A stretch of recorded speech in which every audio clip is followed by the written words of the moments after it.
ఆడది అనగానే అందం గురించి మాట్లాడడం చాలా తప్పు మాట. ఆడవాళ్ళే ఈ విషయంలో బాగా జాగ్రత్తగా ఉండాలి.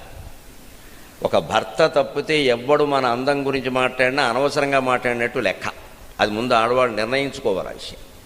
భర్తకు తప్ప మరెవ్వరికి ఆడవాళ్ళ అందాన్ని గురించి ప్రశంసించవలసిన అవసరం కానీ వ్యాఖ్యానించవలసిన అవసరం కానీ లేదు. భర్త సౌందర్యమేనా అంతే. స్త్రీ అనగానే సాహసం, ధైర్యం, విద్య, తెలివి, నేర్పు, ఇంకా ఇవాళ నిజంగా చెప్పాలంటే సంపాదన, నిరంతరం కష్టపడ్డం, ఇన్ని లక్షణాలు స్త్రీలో కనపడుతూ ఉంటే కేవలం అందమని శీలమని ఈ విషయాలు మాట్లాడతారేమిటండి? ఇంతకు మించి ఏం లేదా ప్రపంచం.